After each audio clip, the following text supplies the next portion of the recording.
Olá, eu sou Diedro Barros e seja bem-vindo ao quinto e último episódio do especial centenário do rádio no Brasil. Nos 4 programas anteriores, nós abordamos diversos aspectos do rádio, suas formas de produção e programas.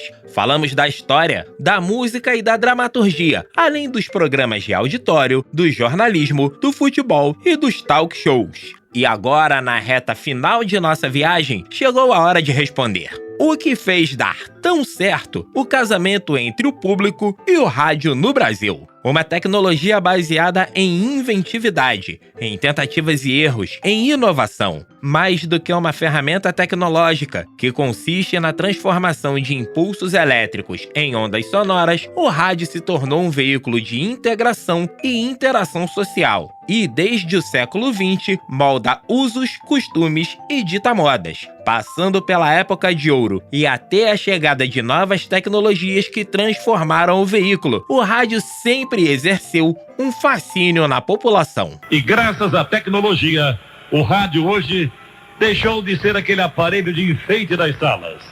Ele te acompanha na rua, no seu local de trabalho, na cozinha, sempre falando ao seu ouvido, sempre procurando levantar o seu astral. Mas esse fascínio não é gratuito. Ao longo da história do veículo, as emissoras, os apresentadores, locutores e produtores sempre buscaram formas de atrair a audiência do ouvinte, inventando fórmulas e testando formatos, como aponta o professor da Faculdade de Comunicação Social da UERJ, Felipe Mostaro. Foi através do rádio que o Brasil se integrou, que o Brasil foi formatando os principais estilos, não só radiofônicos, mas também jornalísticos, que a gente conhece até hoje, os principais estilos de entretenimento que nós temos. Basta a gente observar, que no rádio, o que era o seu carro-chefe naquela época, e ainda permanece um legado muito grande até hoje, eram as transmissões esportivas, eram as radionovelas, os programas de auditório e o radiojornalismo, que seriam os programas especificamente de jornalismo. A versatilidade e a inovação, aliadas à velocidade e à presença nos principais acontecimentos do cotidiano social, conferiram uma confiabilidade que a radiodifusão brasileira carrega ao longo de sua história. Esses valores, inclusive, se tornaram heranças do rádio para a televisão, a internet e até mesmo o jornal impresso. Esses veículos se utilizam de características criadas pelas produções radiofônicas e as adaptam às realidades de cada plataforma, como ressalta Tiago Regoto, gerente da Rádio MEC. O rádio tem essa agilidade. Ele trouxe, por exemplo, para o jornalismo um novo momento a partir das rádios ao vivo, depois a televisão, que começou a fazer o jornalismo de forma mais imediata. A internet acaba dialogando muito com o rádio pela velocidade. Então, ainda se traz muita inspiração.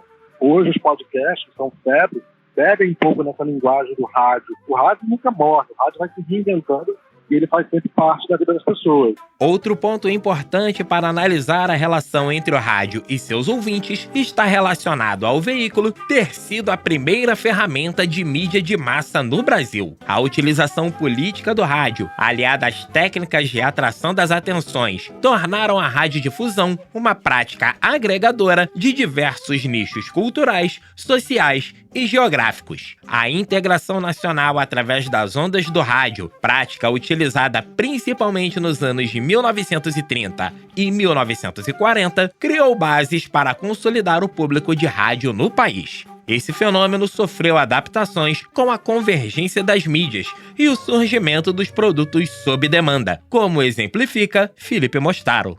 O rádio, ele influenciou praticamente todos os conteúdos televisivos, Quando a televisão chegou, muita gente dizia que o rádio ia morrer lá na década de 1950 e foi o contrário, A televisão acabou capturando grande parte da programação, dos estilos, dos formatos que o rádio tinha, levou isso para a televisão e o que o rádio fez foi se adaptar a essa nova conjuntura. Nesse ambiente da convergência, isso também acontece, Todos os formatos aí que o rádio implantou, desde lá da sua chegada, principalmente a partir dos anos 30, eles permanecem muito fortes.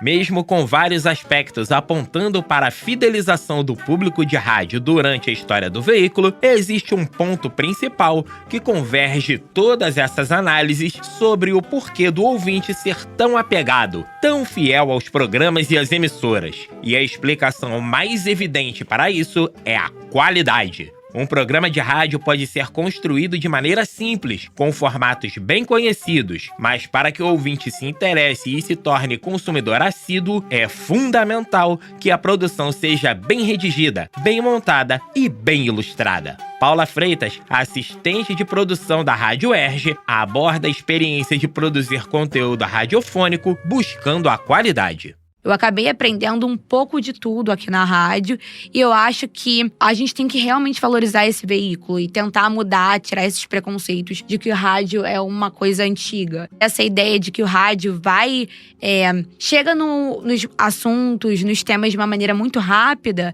eu acho que é o trabalho sério e o trabalho que leva em conta cada detalhe, sabe? Cada detalhe da produção jornalística.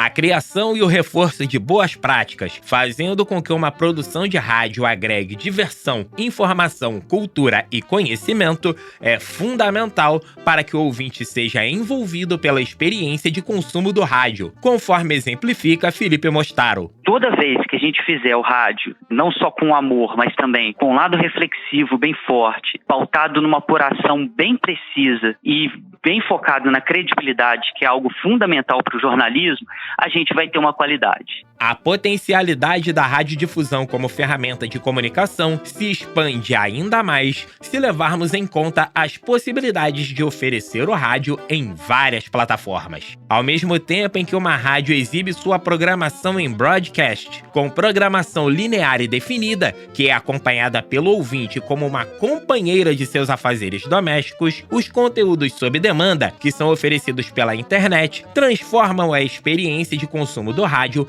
em uma experiência direcionada e única para cada pessoa, conforme aponta Tiago Regoto. O conteúdo sob demanda vem a somar para o consumo do audiovisual no geral. O rádio bebe nessa tecnologia também, né? Mas eu acho que ele não elimina nenhum tipo de cenário de você continuar a ter programações ao vivo de rádio, porque você consegue ter aquele conteúdo de uma forma que você simplesmente que você quer ficar como ouvinte. Eu acredito que as duas formas se acomodem com o tempo. Independente de transmissão por ondas sonoras, pela internet, ou mesmo a famosa rádio de poste, que ainda resiste em pequenos bairros e cidades ao redor do Brasil, a radiodifusão segue sendo uma ferramenta com enormes potencialidades, que agrega pessoas, envolve ouvintes e desperta paixões, como é o caso da apresentadora e jornalista Maju Coutinho. Eu acho que o podcast é tudo, né? Ainda mais pro público mais jovem. Aliás, para todos os públicos. O podcast dessa questão da mobilidade, você escuta a hora que quer, aonde quer, no metrô, fazendo ginástica, lavando louça. Eu escuto fazendo café da manhã. Eu acho que ele faz com que a informação se espraie, se espalhe mais e atinja a galera jovem que tá hiper mega conectada, né? E com essa mobilidade de horários. Eu acho fundamental, eu acho incrível. Eu sou fã de podcasts. E para que essa parceria entre o rádio e seus ouvintes perdure por muito mais tempo, é necessário que todos aqueles que produzem e vivem desse veículo sigam em busca de qualidade, de boas práticas e de inovação na linguagem, na técnica e também na interatividade. Obrigado, ouvinte, pelo nosso sucesso. Brasileiro não vive sem rádio.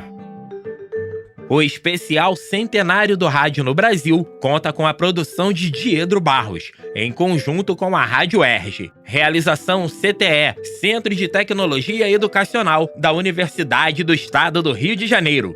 Obrigado por acompanhar a nossa viagem e esses 100 anos de história. Até a próxima! Você ouviu o podcast especial do Centenário do Rádio no Brasil. Textos e apresentação, Diedro Barros. Produção, Rádio UERJ. Realização, Centro de Tecnologia Educacional, CTE.